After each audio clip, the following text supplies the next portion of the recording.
All right. Thank you for joining us and welcome to Tuesday Night with County Executive. I'm County Executive Stuart Pittman of Anne Arundel County, and our topic tonight is the Maryland General Assembly Legislative Session 2021.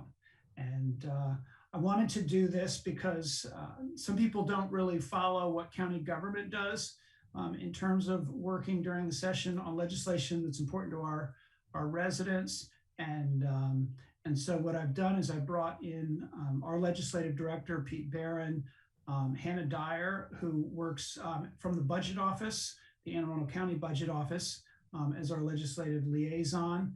We have Delegate Sandy Bartlett, who's the chair of our Anne Arundel County Delegation to the Maryland General Assembly.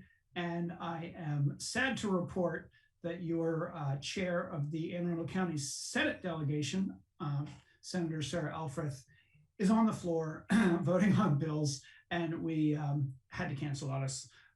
We can talk about some of the bills that she's working on, and you can follow her on her website and social media pages. So if you're here to follow your senator, I'm sorry that you'll miss her tonight. We'll have her back another time.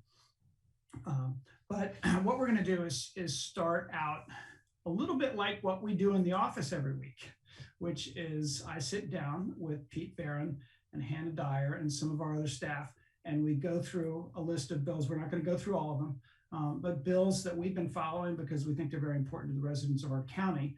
And I want them to share a little bit of the flavor of how they operate on your behalf in the General Assembly. They really are acting as lobbyists for Anne Arundel County.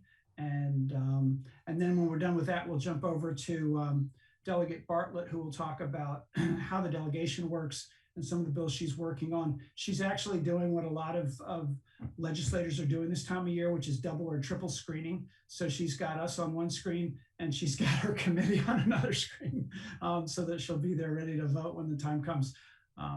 But let's start out with Pete Barron, who is, some of you know him. He's the guy who is before the county council and handles our bills before them every council meeting.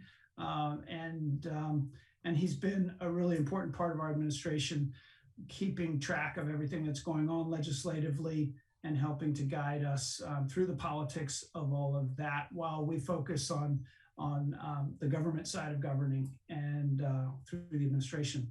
So welcome, Pete. Pete also, I should note, is got a long history in the General Assembly. He worked for Speaker Mike Bush in his office, handled the Anne Arundel Delegations Caucus, and so he knows our county well.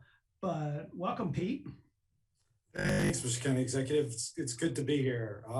This is my first Tuesday night with Pittman, so it's exciting. Yeah, I didn't tell you that you didn't have to wear a tie because it's actually it's late enough in the evening, but that's okay. We like it this way. So yeah, tell us where we are in the session and what you do for the county for the session. I'd be happy to. So we're just like I think you mentioned, we're just about halfway done with the session. So most of the bills are in, and our senators and delegates are doing what our senator and delegate are doing tonight, going to committee meetings, having bill hearings, voting sessions, work sessions, and then on the floor. Just to give you a scale of how many bills that they deal with, there are 2,712 bills that have been introduced. And actually, I correct that. We just got another bill before we came in. So there are 2,713 bills out there right now. The county itself is actively tracking 1,112 of them. So we are watching a whole bunch of bills. And I'll give you a flavor of how we go through each of these bills. Every morning that the legislature is in session, they issue a thing called a synopsis, and that's the list of bills that have been introduced or will be introduced. And Hannah, myself, and the other folks on the GR team, we go through each and every one of them, and we're really looking for, is there an impact on the county, right? Does this affect rec and parks? Does this affect the Department of Public Works or something like that?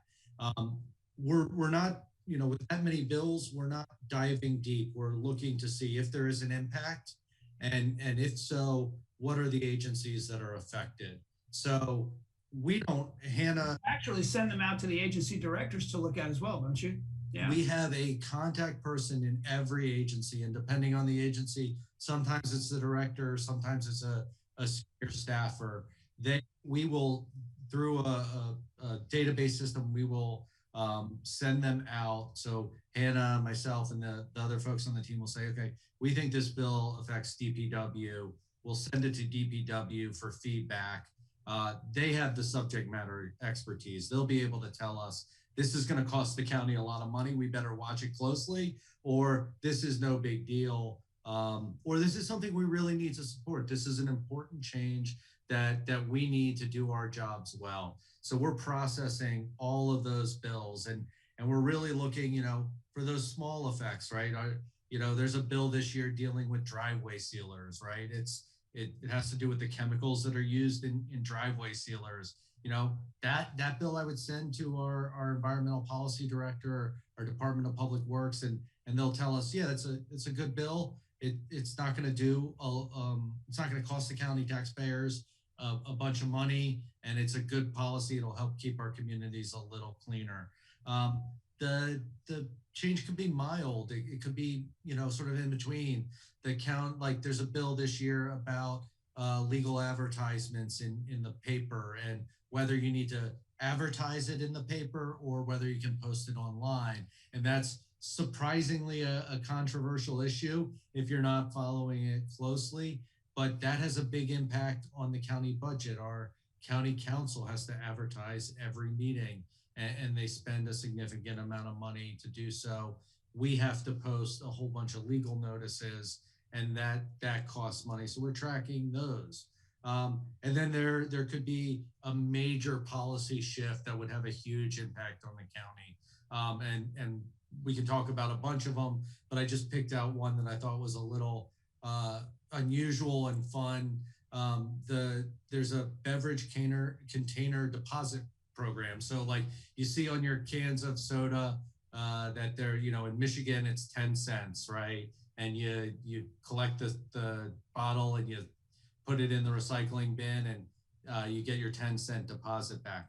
There's a huge impact if you are going to set up a program like that. A bunch of infrastructure would have to be built. A bunch of people would have to be hired. It would totally change the way we do recycling in Anne Arundel. So we have to be aware of that bill. We have to know if it's going to pass, if it's going to actually be something that the county is going to have to implement. I should note here that we also are members of the Maryland Association of Counties, and they're very helpful when there are bills like that have major impact on all counties, and sometimes advocating for and sometimes against. And so I'm on the board of that. You go to their weekly meetings, and we coordinate there. And we're gonna go through some specific bills that we're really interested in a minute. But if you don't mind, let me jump over to Hannah and get from Hannah the role that she plays, because Hannah was hired by the budget office to be a budget analyst, and she does public safety, health and human services. Oh no, this was a DLS, right? Okay, I'm sorry. You do public safety departments for us in the budget office. So you are in the process right now of helping the police department, fire department, detention, and all those agencies present their budgets to us, and then we make decisions about what gets funded. But before that, before you came on, you were with the Department of Legislative Services, which is where it's almost like graduate school, I think, for people who do policy and politics in Anne Arundel County. And you were a budget analyst there, committee analyst for House Appropriations Committee. Assignments included public safety, health and human services, state personnel, and capital budget. And I've got to say that Hannah has been invaluable for us to be able to not just get the information about what's going on in the state budget, but really understand it and then be able to explain it in ways that the rest of us can follow and figure out what really matters to us. So you want to talk about how your role works, Hannah, and maybe give us some highlights of things that are going on that you're watching for us. Sure, thank you. So I'm going to focus mostly on the state budget process and issues, since that's, as you mentioned, that's kind of what I know most about, and that's what I do for the county. So funding decisions that are made in the state operating and capital budget have a pretty big impact each year on the county's budget decisions and process. About a quarter of the state operating budget consists of state aid to local governments. So for fiscal 22, that's about $8.7 billion. The largest category, of course, is for education, which makes up about 75% of all state aid to locals. But there's other large categories of funding, including funding for transportation, community colleges, libraries, local health departments, and for public safety, for our police department and our fire department, and to support 911 services. A lot of state aid to locals is determined by funding formulas that are set in law, but it's common practice for the governor to propose reductions to those funding formulas or shifts in cost share formulas each year through the annual Budget Reconciliation and Financing Act, which accompanies the operating budget bill.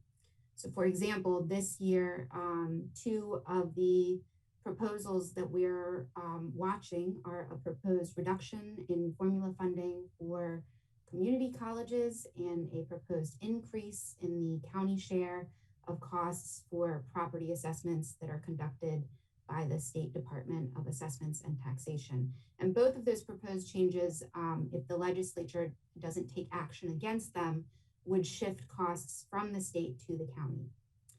And following the state budget decisions, the legislature's budget decisions is important every year, but it's particularly important this year for a few different reasons. First of all, the legislature has prioritized this year providing relief to those affected by the pandemic, which has spending and revenue implications, not just for the state government, but also for local governments as well. The Relief Act, which was passed a couple weeks ago and has been signed by the governor, included some tax relief for certain individuals and businesses, like eliminating the state and local income tax on unemployment benefits for certain years, and also providing a rebate and some enhanced credits for recipients of the Earned Income Tax Credit in certain years, as well as other provisions. And then the Relief Act also created several emergency grant programs in the current fiscal year, in fiscal 21, totaling over $300 million statewide. And some of those grant programs are programs that the county will play a role in administering, like grants to nonprofits in the county and food service businesses and hotels. And then another thing that's a little different this year is that there's a lot of enhanced funding from the federal government for things like COVID testing and vaccine administration that first flows through the state budget before it's distributed to locals. So that's something that we're watching as well. And then everything I've talked about so far is from the operating budget, but the state is also a partner for many capital projects in the county. And the capital budget bill this year includes enhanced funding for school construction, which was authorized by the Built to Learn Act that the legislature passed last year. And then there's funding for other capital projects as well, like the new Riviera Beach Library, and several shoreline enhancement and dredging projects, and some stormwater and flood mitigation at Annapolis City Dock, and then other capital grants to nonprofits and community organizations in the county. And each year, members of the legislature also request capital funding for legislative bond initiatives that's added into the capital budget bill. And this year, delegation members in Anne Arundel County have requested funding for 22 legislative bond initiatives that will go to community organizations and nonprofits in the county. So just in terms of kind of the high level process, the operating budget is the one bill that the legislature has to pass every year. And the governor's proposed operating and capital budgets were introduced on January 20th. And since then, the two budget committees have been holding hearings on the budgets for each unit of state government. The Department of Legislative Services, where I used to work, prepares an analysis with recommendations for each agency's budget, and that's presented at the hearings. And then at the same time that all of these hearings are going on, the governor also typically introduces supplemental budgets to make changes or appropriate new revenue or to correct errors in the original budget submission. So far this year, there have been 2 supplemental budgets, and it's expected that there could be more as well before the legislature takes their final action on the budget.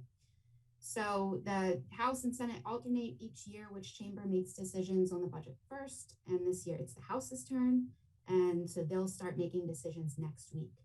And then the legislature usually passes the state budget by early April. So at the county level, the county executive's budget has to be introduced to council by May 1st. So that leaves a short period of time, only a few weeks, to incorporate changes or make adjustments based on state actions. And that's why it's important for all of us in the county, especially the budget office, to keep an eye on the budget and revenue actions that the legislature considers that have implications for the county budget as well. So, and everything that you mentioned earlier about, working with NACO to kind of track these issues applies as well to the state budget issues. We work with them to make sure, we have the best information. And also because, when there's budget issues that affect Anne Arundel County, there's a good chance that it also affects other counties as well, or even all counties. So they're definitely a great partner for us. Yeah, so as people can see, there's a lot that goes on and the stakes are really, really very high for county government and for the taxpayers of the county, knowing what's going on and being able to influence it when we need to. An example was just recently with the State Relief Act, which was passed very quickly through the General Assembly, Governor's Bill, and then it was amended. We had a lot of questions about some of the things that were in there, that just like the federal bills that have a lot of things that people don't read about in the paper. And we have a community grants program, and we're trying to figure out how much we can dedicate to that program to community-based organizations. And so we have questions about whether or not the state program could be folded in and we could get additional resources from that. Same questions about the federal programs.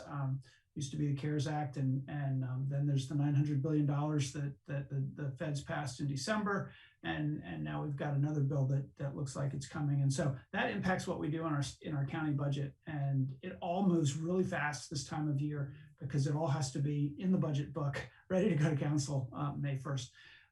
So thank you for everything that you're doing on that, and it looks to me like, am I wrong, that Delegate Bartlett's earbuds have come out and is voting or has voted? Are you free to? Okay, she may be about to vote here. We'll give her a minute.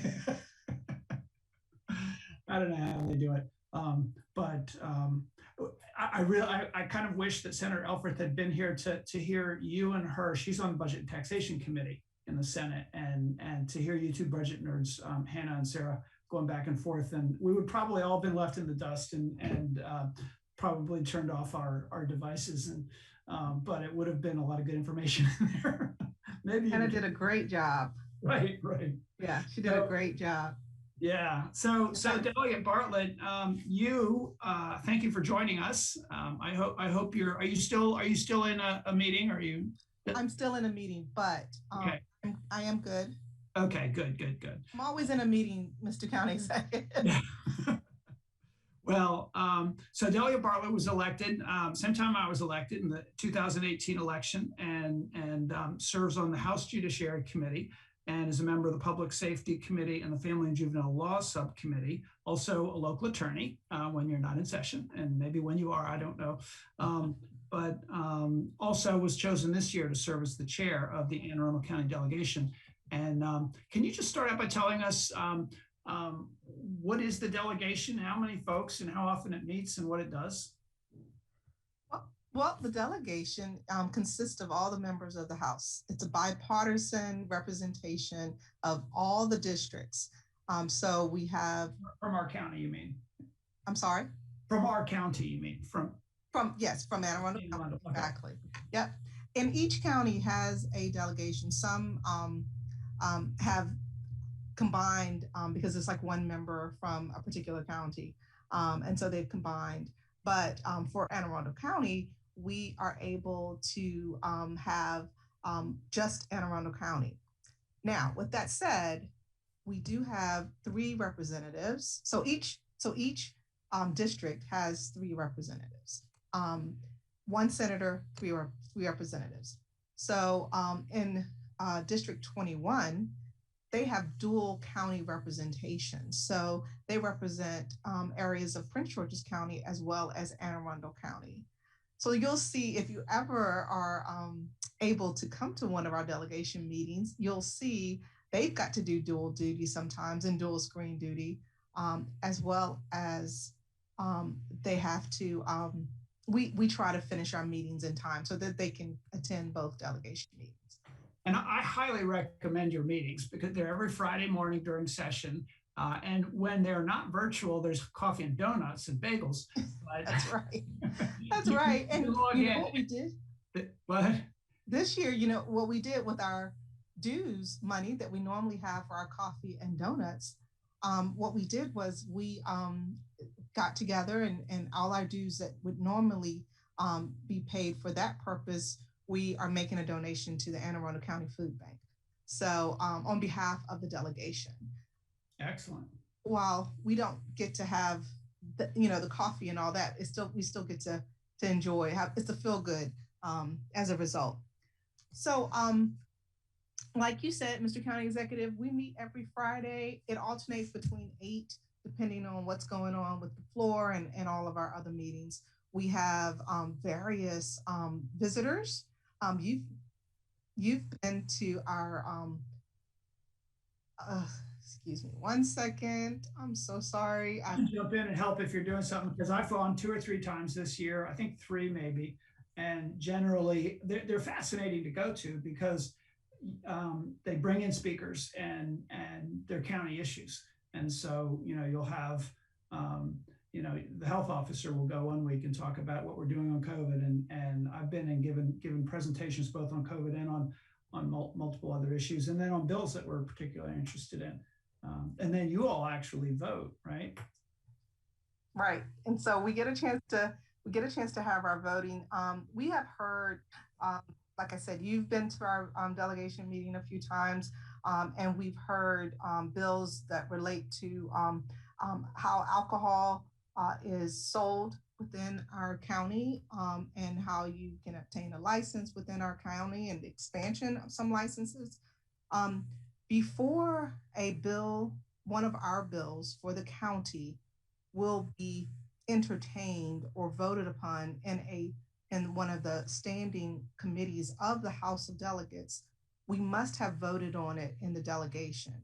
Or you can go to the committee and you're going to get turned away. You're going to get turned away because the whole concept is if the local folks in the delegation don't want it, then you know, we certainly don't want the entire representation from the state voting on it. So so we've had several bills that we have voted on, and then we let the committee know that, you know, what the turnout of the vote is. And it's helpful because when it goes to that committee, sometimes they want to know what was the vote? You know, was it a 50-50 split, or was it something that was clearly unanimous? And that helps them to make a determination. There is such a thing as local courtesy. And most often, if the bill is passed in delegation, then it is passed within the committee most often. With that said, so that's how we handle. Yeah, go ahead. A couple of examples, because I know I was there advocating for a couple bills recently. There was both the Visit Annapolis bill and then one that really was your bill, which was the Affordable Housing Trust Fund bill. Can you tell us how those went down and what they were? Yeah, so those went well.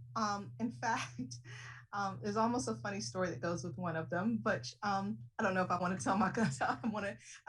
We'll see how it goes and whether I'll tell the entire story on that one. But I will, but but the whole purpose is, you know, we want to have some accountability with respect to we've got a wonderful there's wonderful things to see in the city of Annapolis, things to do in the city of Annapolis. And so we want to make sure, and there's funding that automatically goes from the hotel tax revenue that already goes for certain purposes. So we've got an Arts Council Commission fund where 3% is going to go there. We've got for outdoors.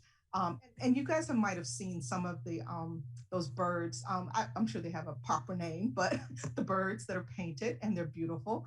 And some of the murals in Annapolis, and they are all, equally beautiful. But those are just some of the examples of the outdoor arts that that council has. And so 3% of that hotel tax fund goes there. I believe 7%, I believe, goes to what is sometimes known as Visit Annapolis, or the Visitor Center, I believe. Visit Annapolis and Anne Arundel. Yes, about Anne Arundel. They just happen to have Annapolis in the name because right. But you're District 32, so let's be real. We got to get in West County and North County and the rest of the county, right?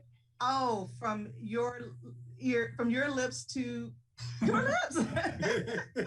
No, it's very, very important because, like you said, they get from the hotel tax. It's at 17% that they get. That's what I was thinking. Once we had the hearing on that bill, I put it away. But so thank you for correcting me. Yes, 17%, and the purpose is, you want to, and there's some mandated reporting that is within that bill. That's important because, there's a large amount of money that comes from the hotel tax revenue, and we want to make sure that the proper handling and proper reporting is being done as well. Yeah, so let me just say something about that too, because Anne Arundel County has always in the past provided oversight. It's government money. Fortunately it's government money that mostly comes from people who don't live in the county because they're visitors who pay the hotel tax, which is a wonderful thing. But the county used to have oversight. They took it away at one point, and it was really run as an independent nonprofit. And then there were some expenditures in the last couple of years that were a little questionable, and it was noted that there was really no longer any oversight. Our auditor couldn't look at the books. It was, so I know that Senator Bidle and Senator Elfreth in particular worked on this bill, and it was really just an oversight bill to require them to be audited and to share their books and to report on how the money is being spent. And so it was sort of a nothing burger in terms of that. Right. It was interesting to me that it didn't get a unanimous vote, but all the Democrats voted for it. And I'll say, Mr. County Executive, it was intended. I believe everyone intended to vote favorably. I think that some people misunderstood. There was that T word in the middle, tax, that 3-letter T word. And so because of that, I think some people were confused, but I think that it'll be very favorably. So all the Republicans voted against it because it had the word tax in it? That's exactly what happened. It was a mistake. Well, it was a good government bill, like I said, just like. But it was I will say it was a mistake. In the county government, I got to say, some people are scared of auditors, but to me, that's how you oversee the taxpayers' dollars. And so, we did that charter amendment to expand the power of the auditor in the county. And I think anybody who's a taxpayer wants their money closely monitored. So I'm glad you all passed that one by the skin of your teeth. Yeah, we did. We passed it, and it will be passed in committee. I think that the explanation has been put forth as to why there was some confusion in delegation. But the point is that we have a rule that if we have at least 8 members who vote in favor of a bill, you're going to get a letter to the committee because we have 15 members. So therefore, you would have the majority. So you're good. It's going to the committee. Tell us about the other one, because that's the one that I like even more. And let me give a little background on it too, because we had something to do with bringing this forth to you. That in Anne Arundel County, we have ignored for many years the housing affordability crisis. And when I came in, we said we were going to actually work on this. We passed a workforce housing bill, a fair housing bill, and 2 more to go. the really important one is to figure out a way to fund a housing trust fund to make some of this housing affordable that's being constructed, to help with rental assistance where needed and that kind of thing. And we needed a funding source. So we came up with a proposal, which was right, which was the special transfer tax, special fund from the transfer tax. But let me give you some more background, if I may. As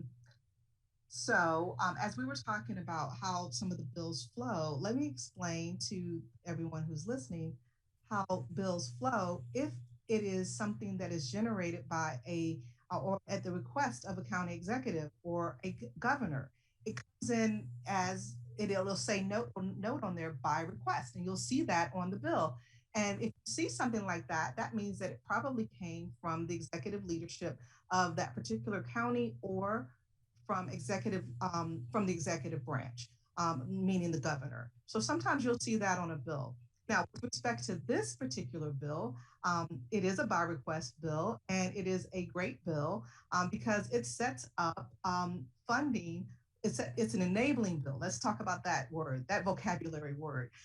Enabling means that the state has given the power to the county council to come up with a formula for a transfer tax for homes or real property that is over $1 million. And that money will then go to a special fund for affordable housing. And the beauty of that is it's not something, it's something that is going to benefit those who need it the most. And it will provide for housing, for workforce housing and other means to bring affordable housing to Anne Arundel County. So it's really an exciting bill. It's very helpful. We had a lot of witnesses on that particular day for a delegation bill. We had a lot of witnesses. And the hearing for that bill is coming up actually on March 11th. And we voted on that bill as well. Mm-hmm. It did come out. We had more than the 8 votes. And so a letter went to committee, and it has because the letter went to committee, this particular committee won't even schedule without the delegation letter. So we got the delegation letter, and the hearing will be held on March 11th at 1:30. Well, let me say something else about that, because this is my show and I get to say anything I want. You say whatever you want. Even if it might get me in trouble. So here's what I loved about this bill is that, first of all, we already have a real estate transfer tax of 1%. Almost every county has it. And we have the authority to go up on that if we choose to.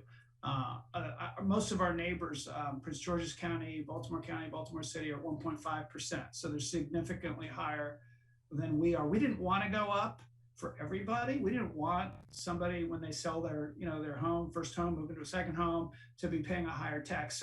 So we said, let's only go with the properties over $1 million. And it was interesting to me, other jurisdictions have done this. Howard County was given the same authority by the General Assembly. And it was interesting to me that there was opposition to this. And of course, it was from the real estate industry and builders that managed, higher priced properties.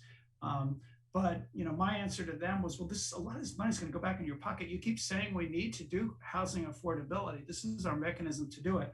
So it's going to stay in your industry. But there was opposition, and like you said, it's enabling. So we'll be taking it back to the county council and seeing if we can get a bill through and structuring the bill, figuring out what the tax should be and structuring the bill so that it works for everybody. So we'll have a lot of work to do, but first, thanking you in advance for giving us the authority to do this. Indeed, and this is how your county government and your state government works together, and it's very important. And I heard when Hannah was going over the budget and when Pete was going over meeting with the various agencies and finding out what their needs are, and then later having an opportunity to talk to representatives from the state so that we can make sure that we implement protecting those needs and providing for those particular needs. So we'll be having another delegation meeting this upcoming Friday, March 5th at 8 o'clock. Yes, we get up bright and early and start the day because we have floor session at 10 o'clock. And so I like to allow plenty of time as well. We have Prince George's County probably meeting at 9 o'clock. So yes, that bill will be on your agenda. Do you have any exciting speakers? I do have the agenda. Now, do I have it handy enough to be able to talk about it at this particular moment? Yes. Okay. Why, yes, I do. I like that. Here, it's opening up. Okay, so we're gonna have Christopher Nyland from Fort Meade Garrison, Commander. We're gonna have Gina Stewart from BWI Partnership, Central Maryland Chamber, Christy Simon, President and CEO, and we're also having Fort Meade Alliance President Doreen Harwood. So today, so this particular Friday, we have no votes. However, next Friday, the Friday after the 5th, we will be voting on something such as the legislative bond initiatives. And this is, again, bringing money into the county. And there are various bond initiatives that have been introduced, but we have to vote and prioritize those so that we can bring in money into the county. That's always a wonderful thing to be able to put that money in. We're going in for a vote. I'm sorry. Okay, just going in for a vote. And I got to say what a competitive process that is. And when this happens, how much we miss having Speaker Bush representing Anne Arundel County, because he delivered for our county probably, I won't say more than we deserve, because we deserved every dime of it, but more than we would have had we not had Speaker Bush advocating, especially in our Rec and Parks budget and our libraries, and the list goes on that he did for us in that role. You get your vote in? I got my vote in. Okay. Tell us really quickly. So can you just say something about the work that's going on police accountability and transparency and engagement and what's going on there? Yes, in fact, I would love to. And that's one of the things that Senator Elfreth is. Hold on one second, honey. They can't hear me. Okay, I'm sorry. That's one of the things that the. You got a husband to deal with too, or? I have a husband too. He's bothering you at the same time. So much going on. Yeah, we are. There are some amendments that are being offered on the Maryland, on the Public Information Act for police officers, and just what information will be available to the public when there is a complaint filed. We are working on, the speaker has House Bill 670. This is a huge bill. It's about 40 plus pages long currently. We are in subcommittee, actually Public Safety Subcommittee right now, which is a part of the Judiciary Committee that is working on the Police Reform and Accountability Act of 2021, and this is the Speaker's bill. So we are dissecting it. There was a work group that was formed over the interim.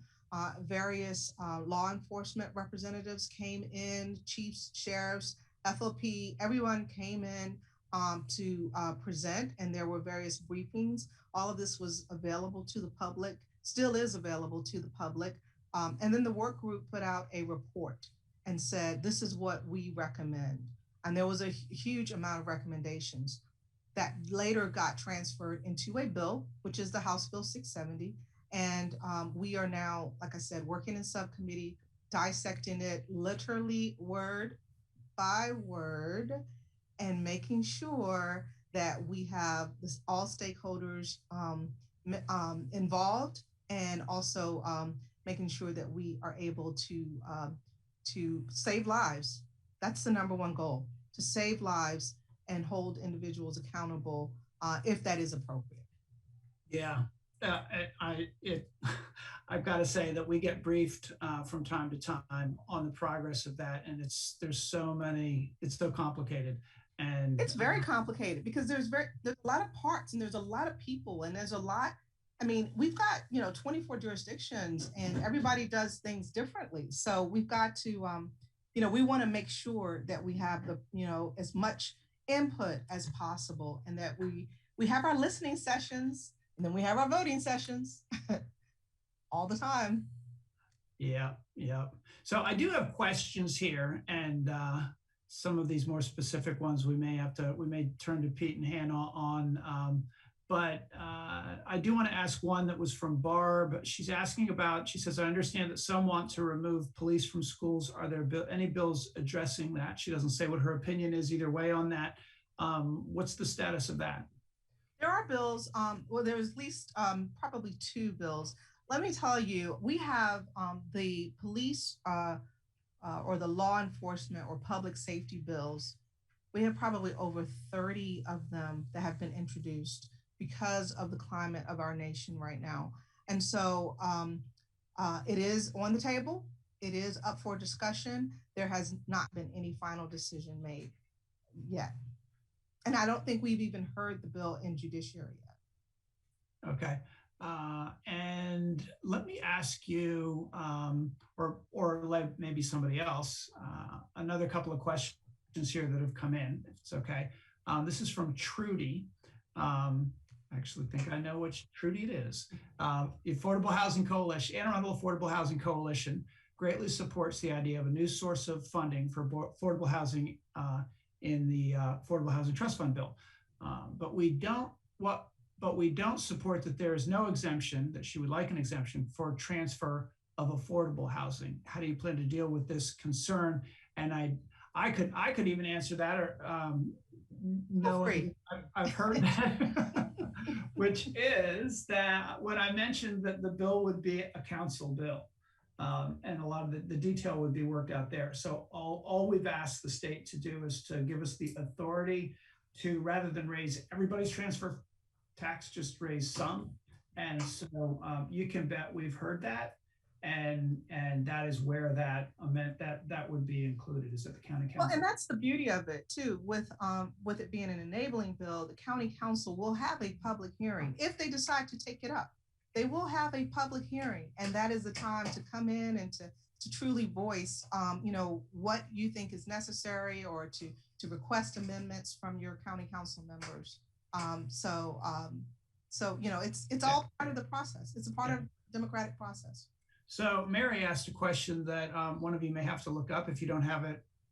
I bet one of you knows it by heart. Maybe you do, Sandy. This is a test. What's the name and number of the affordable housing bill? Mary said. Oh, House Bill, the one, so it's House Bill 90. Transfer tax one, your yeah, bill. The transfer tax. Yeah, House Bill 901. 901. Okay. Yeah. Thank you. The other Test. Trivia. Do I get a prize? I should have remembered it too. I've testified on it like 2 or 3 times now, but I couldn't remember. I'm not a numbers. I don't remember numbers well, but I have to look them up every time too. Right. Oh wait, no, it's 933. You didn't pass. The 2. Always confuse the 2. I didn't look it up though. I looked up 901, and that's when I saw it was the wrong one. Okay, 933. Yes. HB 933, or Senate Bill something. Yeah. It's now I never remember the Senate cross. Yeah. I never remember the Senate cross. The Senate bill is 566. Okay. I have another question. This one's from Heather, and we're going to wish we had Matt Power, our environmental policy director, here, who actually, helped to write the bill we're talking about. But I would like to ask a question regarding stormwater management. I have found that many new houses being built, especially on the Mayo Peninsula, are building up their land and flooding the existing houses. How are you going to fix this severe issue on small peninsulas where building and growth seems to be rapidly continuing? Mr. County Executive, would you like to take this question from Well, I could either read my notes here from my legislative update, or I could let Pete jump in before I get to it. I think that's a great idea too. There's a great bill that if Senator Elfreth were here, she would be all over this one. But this is another example of a bill that that our staff worked with the delegation to get it just right, and other people worked on it as well. But tell us about it, Pete. I will do my best, and yeah, Unless Hannah from the budget office has a better. I think we all wish Matt was here right now. Yeah. The bill is SB 227 HB 295, and it is Senator Alfred's bill in the Senate, and in the House, Delegate Love, but one of the co-sponsors is our very own Delegate Henson. It does, one of the big issues that is coming here is we haven't updated the science to adjust for the amount of water that we are seeing these days. So they're actually based on data that goes back to like the 1980s. So what this bill will do is require at least once every 5 years the State Department of the Environment to review and update their regulations to better account for situations like that constituent is facing. And from that data, we can craft better policy. So I'm not doing that. In other words, climate change has caused greater storms and sea level rise, and so the conditions have changed. And so the stormwater management regulations that were designed for 1.5 inches of rain just aren't cutting it anymore. And so this forces every local jurisdiction to update their regulations as well as the manual that they go by, right? Yeah, and so it's an incredibly important bill. It has already passed the Senate. It was a unanimous vote. It was 47-0. Oh, really? Wow. Yeah, so we're seeing progress on it, and I believe, yep, the House committee has reported it favorable yesterday. So we should see it on the House floor in the next few days. And then if there are any differences with the bill, they'll have to be worked out through this process. So there's about 5 or 6 more hurdles that bill will need to jump over. Excellent. We have another look for it, because we're going to be doing double sessions for the next like 4 days. So it's going to move pretty quickly. Okay. We had another question from Trudy also on that affordable housing. I should have lumped them together. The affordable housing bill, will it require an annual, we suggest it require an annual public meeting to see what they are funding and why. You bet. I mean, it's going to be in the budget for one, but in my view, we need, we're always looking for transparency and engagement on these issues. And as we're doing more and more in affordable housing, we absolutely have to have people engaged in the process of deciding how that money gets spent. So we'll have a budget for it every year, and it wouldn't go into the state legislation. It could go into the county bill, or we could just ensure it as part of the budget process. So, and Richard says, thanks so much for providing these conversations, County Executive Pittman. I look forward to the Community College Collective Bargaining Bill before the Finance Committee on Thursday. Yeah. In fact, can I just say the Legislative Black Caucus just voted to support that bill. We just heard had a legislative review hearing on the Community College Collective Bargaining. I'm excited for that bill. Yeah, I mean, I supported it last year. You know, of course, our community college is probably not as thrilled about it. You know, they're generally, when you're running an organization like that, you're under a budget crunch. The idea of your employees organizing a union isn't something that you savor, but I just believe philosophically that workers have the right to organize, even if it is in the public sector. We have many public sector workers who do have unions. It was very interesting to me recently, and that I met with the non-represented employees of Anne Arundel County that are not represented by a union. They have an informal group, and they had put together data over the last decade comparing their wage increases compared to other county employees. And I said, you should give this to the AFL-CIO because it does show that the folks who are organized tend to do better. No, we support that bill. You know, we all agree, both the community college itself and the leadership agrees that we need to do better on wages in community college. Those folks have a huge amount of education and expertise, and their pay has not kept up. And community colleges are really, really essential to the future of for our workforce, for our county, and they provide much more equity in secondary education, in higher education than other colleges and universities. Okay, so I don't want to end without addressing one bill that is near and dear to my heart. And nobody asked a question about it. I'm very disappointed by that, but we're going to talk about it anyway, which is— Can I guess? progressive. Well, yeah, it's called the Tax Relief for Working Families Act. And what it does is allows local jurisdictions, counties, to go from a flat income tax rate to a tiered income tax rate bracket, so that higher income people would pay a higher rate, lower income people pay a lower rate. And it used to be that way in Maryland until 1999, when our county tax rates were a piggyback on the state rates, which are progressive as our federal. But in 1999, they shifted it back to flat rates.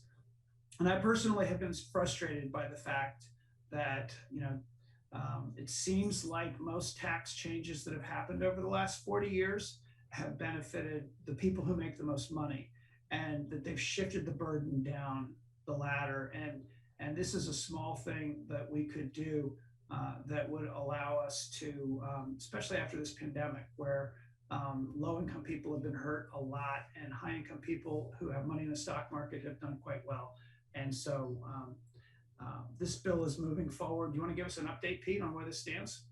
Sure, and I want to definitely make sure that we let Hannah speak on this too, because Hannah did some great modeling work to show exactly how many taxpayers in Anne Arundel could save money under a structure like this. And it really did help to inform the debate, because the legislators really do care, like, what is the impact of this? If we are going to give a county the power to do this, will you be able to deliver real relief to folks? And so we have great news. The bill has passed the House. It passed in a bipartisan fashion in the floor of the House, and is now, we say, crossed the hallway or gone over to the other chamber. And the Senate now has the House bill. The bill has to pass both chambers in the same posture to become law. So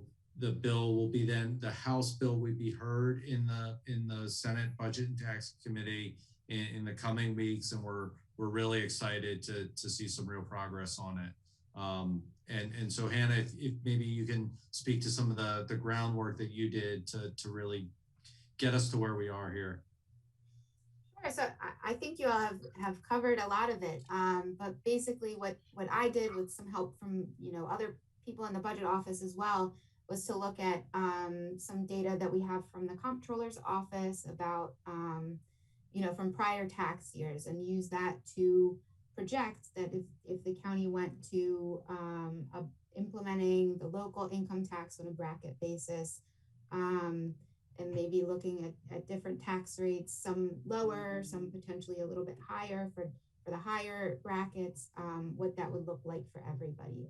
And the one thing that we always talk about to keep in mind is that, if you lower the tax rate for a lower bracket, it actually trickles through and affects everybody, because the brackets are on the income that you earn. So if you reduce the rate for income under 50,000, that applies to everybody's first 50,000 of income, not just the people that only earn up to 50,000 of income. So if we say our rate right now in Anne Arundel County is 2.81%. Most of Central Maryland is at 3.2%. The original version of the bill would have allowed that rate to go as high as 3.5 only for the top bracket, which is individuals with an income above 500,000, taxable income above 500,000, families at 600,000. So if we set them at 3.5, they wouldn't actually pay they'd still pay 3.2 or 2.8, whatever their county's tax rate is, for the first $500,000, right? And if it was 100,000 above that, only 100,000 would they be paying a little bit of a higher rate. So it doesn't seem like it's much to each person, but when you add it up, it's significant revenue, and you can use that revenue to lower everybody else's tax rate. So that top bracket in our county is 1.4% of our residents. So when we went around to the budget town halls, we talked about how potentially you could take all of that money to lower taxes on 98.6% of our residents, or you could lower it on a lower group and leave it the same for others. You could leave some left over if you needed to invest in a service or some infrastructure need. We would have that flexibility. What was exciting to me is we first brought this bill last year to the General Assembly. It passed the House, and then the Senate adjourned before it had time to move. But last year we did not have the Maryland Association of Counties support. This year we did, and that is there are more Republican county leaders in that organization than Democrats. So it was very much a bipartisan effort, the bipartisan vote within NACO, and it's just common sense. But I guess unfortunately we've got very few Republican votes, mostly Democrat. Almost all the Democrats voted in favor of it in the House. Hopefully in the Senate, the Republicans will come on board. We'll see. But it's to I think most people, when you ask them, they do believe that the higher income folks can afford to pay more, pay a higher rate. And so we got our fingers crossed. We're going to keep working that bill. And if we get it passed in Anne Arundel County, then you in the budget office will have to figure out how we can use it to best help our residents. We are almost to the 7 o'clock hour. There are plenty of other bills here that we could talk about that I think will pass. There's a health equity bill. There's a transportation funding bill that we're following closely. There's a Venison Bill having to do with being able to have local governments support to compensate hunters for some of their costs when they donate venison to the food bank. We did that program in Anne Arundel County, and it was very successful this year. That bill looks like it may not get there this year, but we'll come back next year. And then, of course, we're following all the budget work. Thank you all for doing this hard work. We also have on our team Ethan Hunt, who works out of the Office of Law, who provides our legal perspective on a lot of these bills and has a lot of experience. And Jenny Probstel, who does a lot of our communications work, is also helping us monitor everything that's going on. So we've got a team of people. The stakes are high for Anne Arundel County. And we've got a fantastic delegation led by Delegate Sandy Bartlett from District 32. And we appreciate everything that you're doing. Appreciate being here, Mr. County Exec. This has been always a pleasure to see you. And it's always a pleasure to hear you speak with such enthusiasm. Your enthusiasm is quite infectious. I can tell you love what you do.